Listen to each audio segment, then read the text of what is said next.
Seja bem-vindo, seja bem-vinda a mais um Defense Learning, uma iniciativa da Defense Produções para ser o seu infoentretenimento de cibersegurança. Aqui você vai aprender um pouco mais sobre o mundo de uma forma mais leve, uma forma mais tranquila, um bate-papo como se fosse daquele domingo no almoço da casa da família, sabe?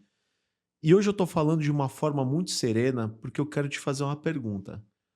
O que passa na sua cabeça quando eu falo da palavra hacker? É aquele cara vestido com uma touca, misterioso, que invade sistemas, que muitas vezes é visto como um criminoso. Aí eu te pergunto, Rodolfo Almeida, hackers, vilões ou heróis? Tcharam. São vilões ou são heróis? Muito bem, estamos aí mais uma vez reunidos. Prazer estar com todos. Mas começando com a pergunta, acho que todo mundo é vilão e herói, né? Acho que todo mundo tem um yin yang aí, todo mundo tem um pouco da parte boa, da parte ruim, mas já para introduzir o assunto, né, de hackers, uma nomenclatura que a princípio foi trazida ali como especialista, né, em qualquer situação. Então, o hacker do jornalismo, o hacker de mídias e marketing, mas acabou popularizando aí para essa parte de digital, de cibersegurança, né, e os tais dos hackers do bem, hackers do mal, enfim, acho que é um assunto legal para a gente começar aí. Bora. Boa, maravilha. Então, dá pra dizer que o hacker ele não é o vilão e nem o herói da história, né? Então, falando desse hacker aí mais sobre essa perspectiva digital, mesmo os tais dos hackers do bem, né, aqueles hackers que as empresas contratam para fazer a invasão nos sistemas ali, achar as vulnerabilidades antes que um hacker do mal o faça, a gente acaba tendo um pensamento de quebrar sistemas mesmo, né? Um pensamento de como é possível transpor as barreiras que as defesas de cibersegurança ali têm, e com isso você acaba ativando o tal do bit da maldade, que eu gosto de falar. Então, esse bit da maldade fica ligado o tempo inteiro quando você está trabalhando ali. Então, sim, você tem que conhecer os modus operandi dos hackers do mal ali para tentar antecipar um possível ataque que aconteça de verdade. Então, é um Ou limiar aí. então o cara que ele se especialista ali, se especializa em invadir sistemas, ele tem meio que a opção de fazer a escolha dele ali. Ou ele vai pelo lado do bem, ou ele acaba indo pelo lado do mal. É mais ou menos isso? Sim, a questão é que quando ele vai para o lado do mal, a gente acaba comparando com um criminoso no mesmo balaio ali, de um criminoso comum, né? Então você ir para o lado do mal, que são os tais black hats, que é mais comumente aí conhecido, acaba que está num balaio de crimes cibernéticos, né? Antes de, pelo menos no Brasil, né? Antes de 2010, ali 2009, a gente não tinha Marco Civil da Internet, não tinha a Lei Carolina Dickmann, então era mais difícil você ter um contorno jurídico e um subsídio, né, um respaldo jurídico em cima disso, e hoje já não.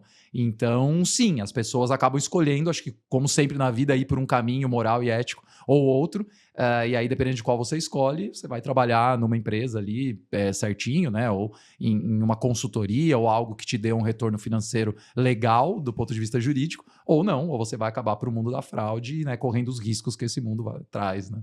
E você falou, né, dos black hats. Existem aí alguns perfis, né? Então conta um pouquinho para nossa audiência quais são esses três perfis, né? Legal.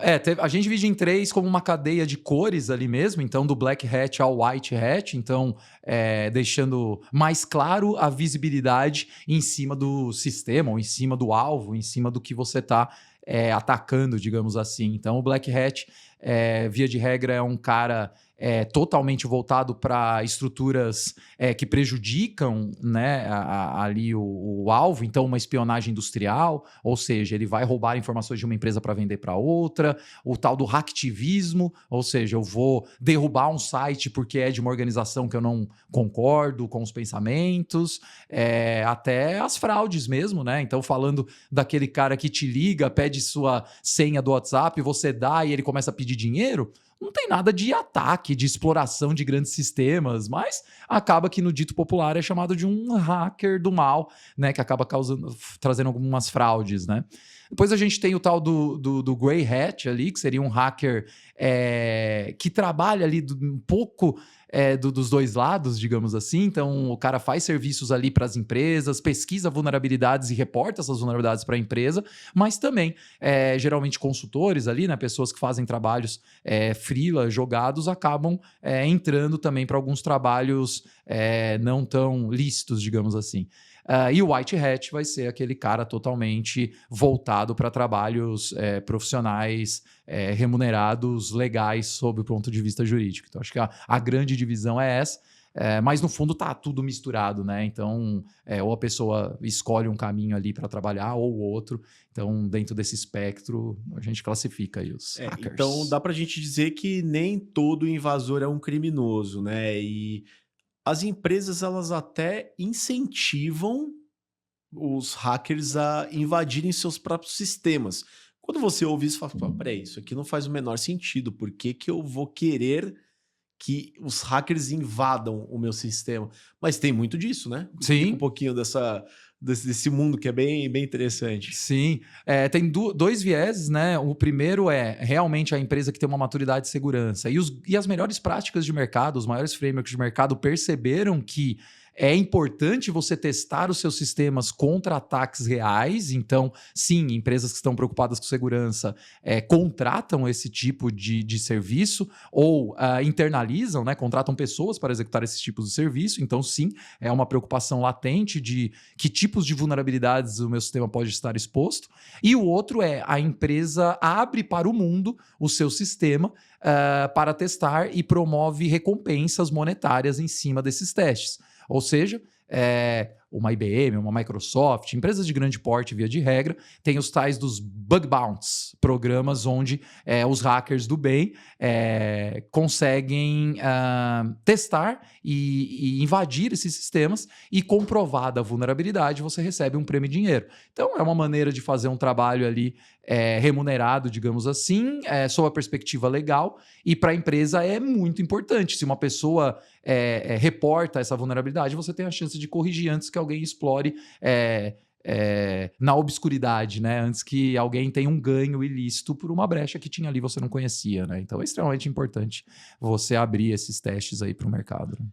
Você falou que ganham prêmios, né? Eu imagino que isso deva variar, mas qual que é a média de mercado ou quais são aqueles bounties que valem mais, que tem historicamente aí comprovados? Nossa, eu já vi de tudo. O que eu tirar daqui de número vai ser totalmente da minha cabeça e de experiência, não baseado em nada. Mas, assim, via de regra, tem uns bounties ali de $1.000, $2.000, né? Até bounties que chegam a 15 mil, 30 mil dólares. E no passado, quando não era algo tão comum, existiam notícias assim de até mais que isso, pagos para desenvolvedores ali, para as pessoas que achavam falhas, né? Hoje tem muita gente achando falha e é muito difícil você comprovar que aquela falha realmente traz um risco para a empresa. Então, para você receber esse pagamento, tem que estar muito bem documentado, realmente tem que ter uma severidade crítica ali no que você encontrou. Então, acho que as cifras variam mais ou menos nisso. E quando a gente está falando, né, do White Hat, a gente está falando basicamente da segurança ofensiva, né? Uhum. Que é um pouco, quando a gente começou o Defense Learning, a gente estava falando sobre a cibersegurança, das camadas, que tem os times de ataque, os times de defesa. Nesse caso, o hacker ético, o hacker do bem, o cara que invade os sistemas para descobrir ali as vulnerabilidades, a gente está falando de segurança ofensiva, certo? Sim, segurança ofensiva no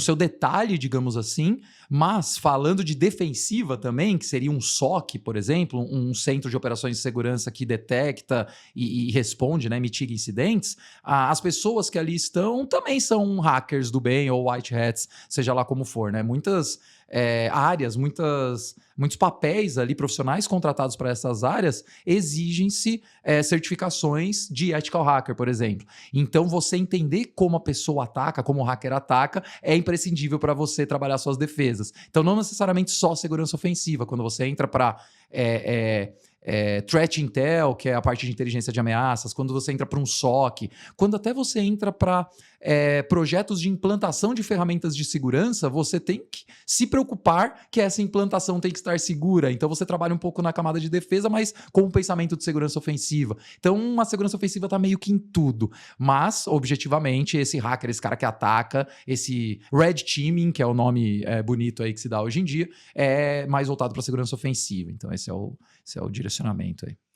Bom, então acho que hoje o grande learning que a gente teve aqui é que virou uma coisa meio hollywoodiana pensar no hacker como aquele cara do capuz, um cara obscuro, um cara perigoso.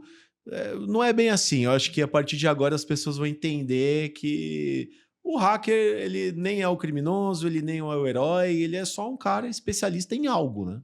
Perfeito. É especialista em algo, trabalhando em prol de um objetivo ali. Então, com certeza. Acho que o hacker desmistificando essa parte. Assim como a gente tem todos os tipos de profissionais que usam a inteligência para o bem, alguns vão utilizar a inteligência para o mal.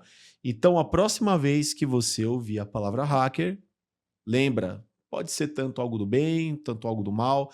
Pensa no contexto, qual que é a situação ali, para você tirar ali as suas próprias conclusões, não é isso mesmo? É isso. Boa, maravilha. Bom, então esse episódio do Defense Learning vai ficando por aqui.